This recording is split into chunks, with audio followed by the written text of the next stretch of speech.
One thing that I've always known my entire life of how to be successful is to have connections. That's it.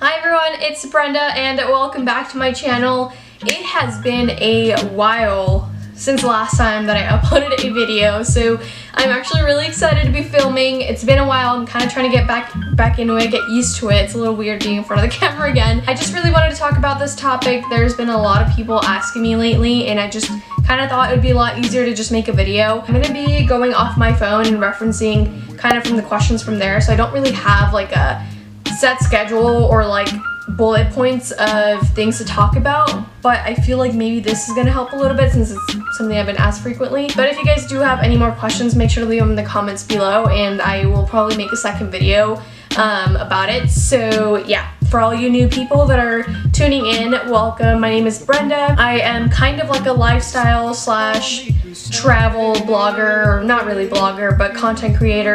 And I love Instagram.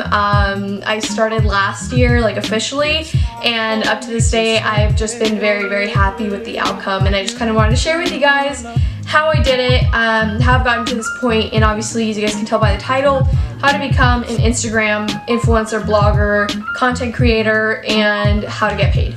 So hopefully you guys enjoy, and let's get started. So this is probably one of the most frequent questions that I get, and basically it's, do you have any tips on how to grow a following base? So definitely this is something that's very, very important when you are starting as a content creator, is to always have that vision of what you want to do and who you want to influence. And it's just really important to know what you like, so pretty much your niche. A lot of people call it, I don't know, niche. I don't know, freaking out. Okay, I call it a niche. So kind of knowing what side you are is just really important, because then that's the way that you'll be able to give a message, and a message that is actually valuable to whoever's following you. So if you can't really decide on what you want, some tips that I used when I started was to go on Pinterest. I feel like that's a different platform that isn't really led by Instagram's views, kind of, so it's completely two different things. I just like to go on there. I like to make like an inspo board or something, start pinning all the things that I like, everything, and then from there I kind of go into that board and I'm just like, okay, what is standing out, what is it that I'm really liking about this? So I noticed that I really loved anything that had to do with like beaches, traveling, pretty dresses, but mostly just beautiful areas. I just decided, you know, I'm gonna be a travel influencer. It doesn't matter if I don't travel. I live in a state that's absolutely beautiful, and there's just so many things within just one place that I could share, and like it would look like I'm traveling. I'm not really, but you know, it's just something to kind of look beyond, like outside the box, you know, look at your area and be like, okay, I can travel within my state. There's just so many places, like it's impossible to reach everything at once. So think of that, just kind of go on Pinterest, kind of create a board, see what it is that interests you, and then from there you can kind of know, okay, this is what I want to start creating on. Something very, very important, which I brought up in the beginning as well, is bringing value to your followers. So when you post content, think about, okay, this picture, how is it going to bring value to my followers? Think of the caption. Don't just throw in like some emojis and that's it, because then you won't have a true connection with your following. They're just gonna be like, oh, like it's another cute picture, I'm gonna like it. But if you start, you know, adding in captions that actually have some sort of value, maybe something about yourself, something about life, I don't know, something like that, then people are going to read them and be like, oh, like I can relate, and then they'll comment. And that's when you start getting an engaging audience as well, because you'll just be able to connect with them, relate, and just provide something valuable that it's not just another picture with a palm tree emoji. Another thing also with growing a following base, which a lot of people, you know, in the beginning I was just like, ew, like hashtags. But in reality, hashtags are a really big thing for me. Yes, it does drive a lot of spam. I've noticed you'll get a bunch of companies just commenting on your posts, which is really annoying. They're like, hey, we love your rose. We want you to become an ambassador. Come and DM us, or some crap like that. And it's just so annoying.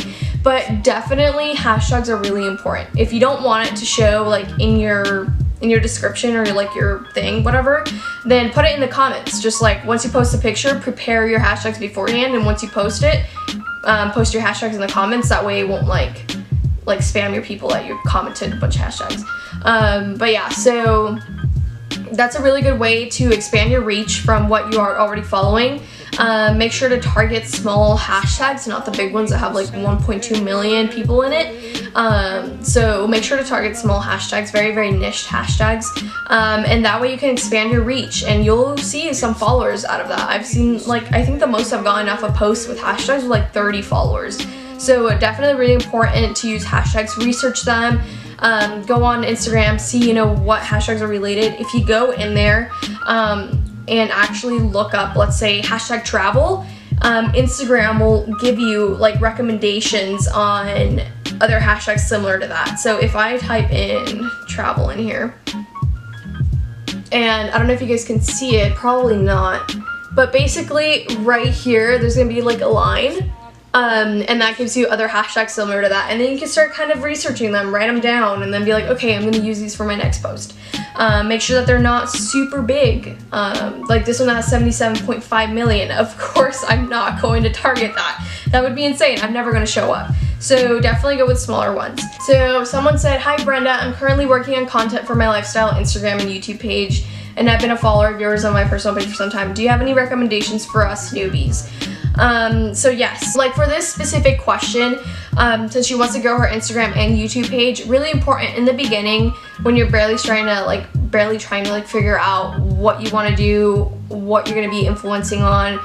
Stick to one side first and then start moving on to like the other side. So for me, I was like, okay, YouTube videos are very time consuming. I just don't really know what I want to talk about on YouTube yet. So I was like, okay, Instagram's I think a little bit easier. It's about posting pictures and then just kind of relating with the audience. So I stuck with Instagram, I grew it, and I've been growing it, and I think now finally like I'm kind of ready to start YouTube. Maybe not really, but definitely stick to one side first. Figure out what it is that you love, what you want to show the people that are following you, and then from there start growing everything else. That way you don't have to like juggle between two things. I found that very stressful, honestly. One thing that I've always known my entire life of how to be successful is to have connections.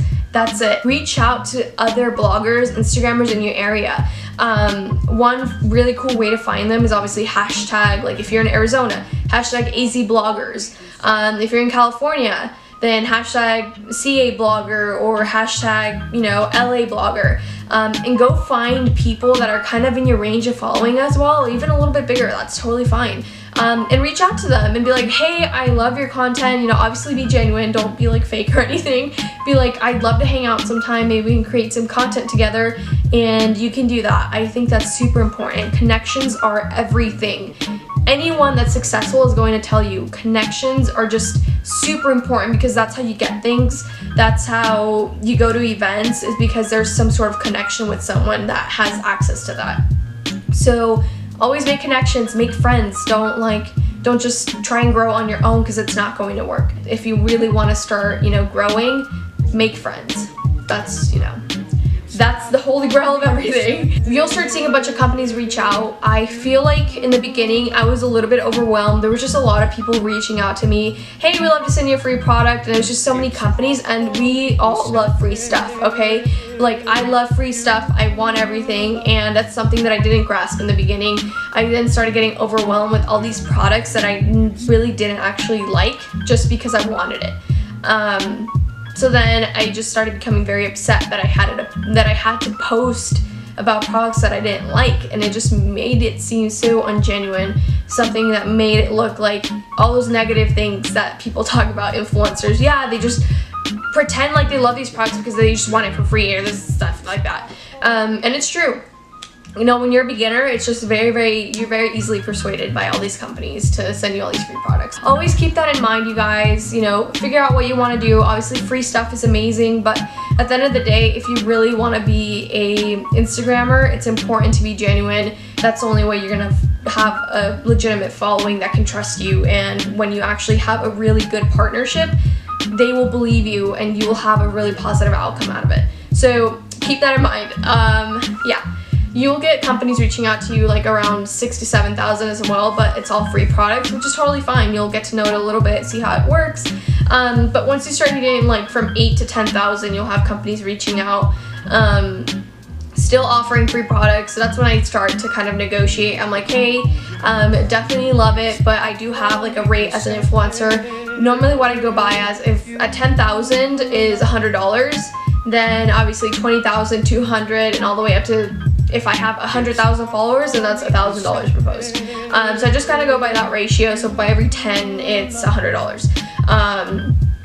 And I think a lot of other influencers kind of go by that as well. So definitely something you can keep in mind. As obviously if you're a little bit smaller than that, totally fine. I mean, you can still negotiate. If you have really, really good engagement, that's a very good point to make. Like, my engagement is off the roof compared to someone that has this amount of following, and I think, you know, it's fair enough to get paid that amount because I'm getting that same reach as them. So, you know, negotiate. Don't be afraid of doing that. Whenever you post something, if there's a piece of clothing that you're wearing, makeup, something, tag them, because if that company notices you, they might share your picture, and that is an amazing exposure to a huge amount of people.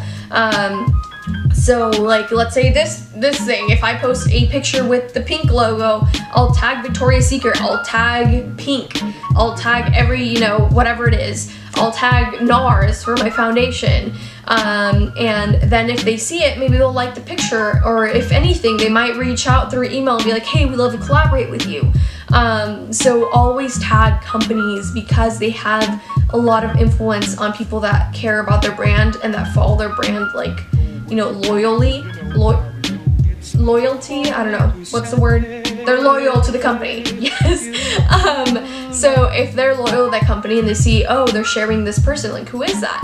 And then you'll get exposure that way. So that's a really cool way, really awesome, easy way to get exposure. So always tag everything. Someone asked, do you have any tips on how to grow a following base? So with this one, pretty much same thing as always, being able to stay consistent. It's not about the quantity. A lot of people still haven't figured it out, but don't post like